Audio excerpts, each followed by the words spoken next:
Rules 6টা দেখি। Always থাকলে কিভাবে হবে? তো যখন অলওয়েজ থাকবে তখন সবসময় মুখস্থ করে রাখবে এটা। অলওয়েজ থাকলে এর পরিবর্তে নেভার হবে। অলওয়েজ থাকলে কি হবে? নেভার হবে। অলওয়েজ থাকলে কি হবে? নেভার হবে, এবং মূল যে শব্দটা ওইটার বিপরীত ওয়ার্ড হবে। হ্যাঁ, তো আমরা দেখো অ্যান্সারটা করি।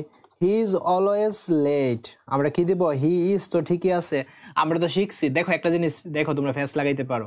হি ইজ, আমরা তো জানি যে ইজ অক্সিলারি ভার্ব, তো এটার পর ইজ এর পর নট দিব, কিন্তু না, এখানে নট হবে না। তুমি সবসময় একটু দেখবা সেন্টেন্সটার মধ্যে অলওয়েজ আছে কিনা। অলওয়েজ যদি থাকে তাহলে আমরা অলওয়েজ এর পরিবর্তে কি দিব? অলওয়েজ এর পরিবর্তে আমরা নেভার দিয়ে দিব, তখন ইজ এর সাথে নট হবে না। হ্যাঁ, নেভারও না বোধক বোঝায়, নটও না বোধকই বোঝায়, কিন্তু অলওয়েজ এর নিয়মটাই হচ্ছে এটা। অলওয়েজ থাকলে নেভার হবে, তখন আর নট হবে না ইজের সাথে। He is never. আর মূল শব্দের বিপরীত শব্দ লেট। লেট দেরি করা, এর বিপরীত শব্দ কি? সময় মতো আসা, নিয়মানুবর্তী। তো পাঞ্চুয়াল। পাঞ্চুয়াল হবে। লেটের বিপরীত শব্দ হচ্ছে পাঞ্চুয়াল। উইল, দেন অলওয়েজ আছে, আমরা কি দিব? নেভার। উই উইল নেভার, দেন আমরা মূল শব্দের বিপরীত শব্দ, মূল শব্দ হচ্ছে রিমেম্বার, স্মরণ করা। এর বিপরীত শব্দ কি? ফরগেট, ভুলে যাও, আমরা ফরগেট দিব। We will never forget. We will never forget the martyrs. এই যে we will never forget the martyrs, আমরা ভুলে যাব না শহীদদের।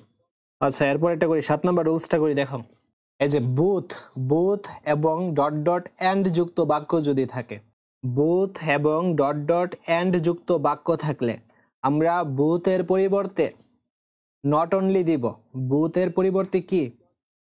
নট অনলি দিব।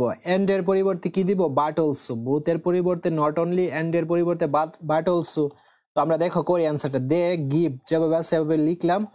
দেন আজও ঠিক আছে। এই যে বুথ পাইলাম, বুথের পরিবর্তে আমরা কি দিব? Not only. They give us not only knowledge. Not only knowledge. And আছে, এন্ড এর পরিবর্তে আমরা কি দিব? But also. But also pleasure. But also pleasure. আচ্ছা, 2 নম্বরটা দেখো। হি ইজ, বুথ আছে, আমরা কি দিব? Not only a poet. সে কেবল কবিই না, সিঙ্গারও। বাট অলসো মানে সিঙ্গারও সে। Not only a poet, and এর জায়গায় আমরা কি দিব? But also. But also a singer. Okay. আচ্ছা, আমরা রুলস 8 দেখি। টু ডট ডট টু যুক্ত বাক্যে, তো প্রথম টুটার ক্ষেত্রে সো হবে, তারপরে টুটার ক্ষেত্রে আমাদের কি দিতে হবে? That plus subject plus can not. যদি প্রেজেন্ট টেন্স হয় ক্যান নট, আর যদি পাস্ট টেন্স হয় কুড নট। অর্থাৎ ভার্বের প্রথম রূপ হইলে ক্যান নট, 2 নম্বর রূপ হইলে কুড নট, এবং বাকি অংশটা লিখে দিতে হবে। তো আমরা দেখি একটা। দা দিলাম, দেন দায়ের পর কি? ম্যান। ইজও ঠিক থাকবে। এই যে টু পাইলাম, প্রথম টুটার ক্ষেত্রে আমরা কি দিব? সো দিব। দা ম্যান ইজ সো, তারপর কি আছে? উইক। এই যে টু পাইলাম, এই যে টু এর জন্য আমরা কি দিব? That. The man is so weak that. এখন এই টুটার পরে আমাদের কাজ করতে হবে। টু এর এই যে টুটা যদি থাকে, এরপর আমরা কি দিব? দ্যাট দিব। দ্যাটের পর আমাদের সাবজেক্ট লাগে। তো সাবজেক্ট কোনটা? দা ম্যান, মানুষ। হ্যাঁ, তো এই ক্ষেত্রে সাবজেক্ট আমরা কি দিতে পারি? আমরা হি দিতে পারি। আমরা হি দিব সাবজেক্ট। প্রনাউনটা হবে দা ম্যান, নাউনটা হবে না কিন্তু হি। সাবজেক্টের পর কি লাগে? Can not, could not. আমরা এই যে এখানে দেখতে পারতেছি ইজ আছে, ভার্বের প্রথম রূপ বা প্রেজেন্ট টেন্স আছে এইটা, আমরা সেই ক্ষেত্রে ক্যান নট ইউজ করব। He can not. তারপর কি দিব? ক্যান নট বা কুড নট এর পরে বাকি অংশ যেটা আছে, তো বাকি অংশ কেবল জাস্ট ওয়াক ওয়ার্ডটাই, এই ওয়াকটা হয়ে যাবে। আমি আবারও বলতেছি, তো আমাদের নিয়ম কি? আমাদের নিয়ম হচ্ছে এই যে প্রথম টুটার ক্ষেত্রে টু সু দিব। তো আমরা এই যে টু দেখতে পারতেছি, আমরা কি দিলাম? সু দিলাম। তারপর উইক শব্দটা আছে, উইকটা দিলাম। দেন পরের যে টুটা, এটার পরিবর্তে আমাদের দ্যাট লাগে। এই যে পরের টুটার পরিবর্তে দ্যাট লাগে, এখন থেকে কাজটা শুরু হইলো আমাদের। তারপর সাবজেক্ট লাগে, সাবজেক্ট হচ্ছে দা ম্যান। এখন নাউনটা তো আমাদের হবে না, আমরা তো তোমার ওই যে ন্যারেশনে শিখে আসছি যে প্রনাউনটা হবে। এই যে প্রনাউন দিলাম, দা ম্যানের প্রনাউন কি? হি। দেন আমাদের কি লাগে? ক্যান নট অথবা কুড নট। আমরা ক্যান নট দিব। কেন দিব? কারণ এখানে ইজ আছে, মানে প্রেজেন্ট টেন্স হলে ক্যান নট, পাস্ট টেন্স হলে কুড নট। আচ্ছা, ক্যান নট দিলাম। দেন আর কি আছে? ওয়াক আছে, এই যে ওয়াকটা দিলাম। তো দেখো আমরা লিখি সাবিনা। সাবিনা ইজ, এই যে টু আছে, টু থাকলে আমরা কি দিব? সো দিব।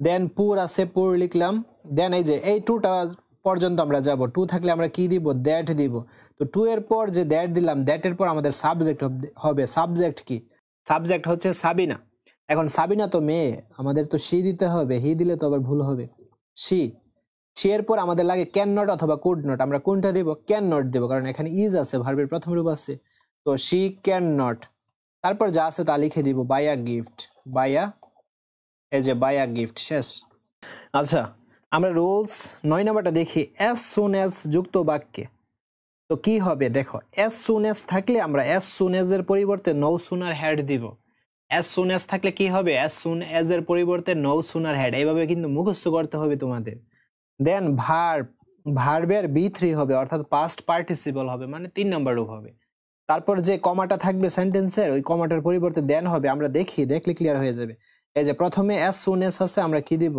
no এই যে no sooner had as soon as এর পরিবর্তে no sooner had দিলাম এই যে একটা চেঞ্জ করলাম দেন the thief যা আছে তা লিখবো the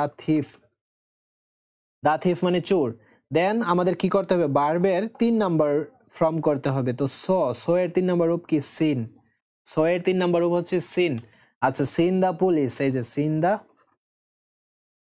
দা পুলিশ দেখতে পারছো তারপর কি বলছি কমার পরিবর্তে দেন হবে এই যে কমাটা আছে এর পরিবর্তে দেন হবে তারপর বাকি যা আছে তা হয়ে যাবে হি রান বাকি যা আছে তা হয়ে যাবে বুঝতে পারছো বাকি যা আছে তা যেভাবে আছে ওইভাবেই হয়ে যাবে তো as soon as আছে আমরা কি দিব no sooner had দিব দেন হি আছে হি দিলাম দেন সল ভার্বটা চেঞ্জ করতে হবে 2 নাম্বার রূপ আছে আমরা কি দিব 3 নাম্বার রূপ সিন তারপর দা টাইগার দেন কমার পরিবর্তে আমরা কি দিব দেন দিব তারপর হি রান অ্যাওয়ে শেষ দেখো as ...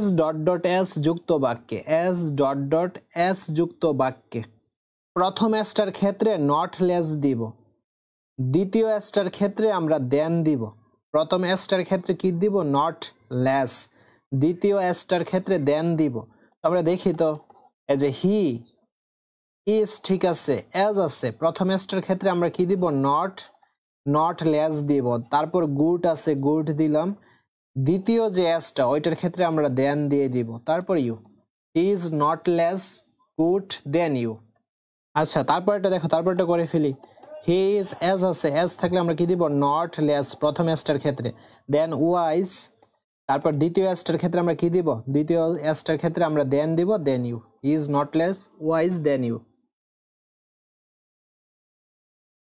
ওকে আমাদের সর্বশেষ দেখো কোনো বাক্যে মেনি থাকলে নট আ ফিউ হবে তো আমরা দেখি এই যে দেয়ার আর দিলাম ঠিক আছে মেনি থাকলে কি হবে নট আ ফিউ হবে তো দেয়ার আর মেনি আছে আমরা কি দিব not a few there are not a few then students এই যে স্টুডেন্টস ইন দ্য ক্লাস শেষ তারপর দেখো আ ফিউ থাকলে নট মেনি বসে আই হ্যাভ আ ফিউ আছে আমাদের কি দিতে হবে নট মেনি দেন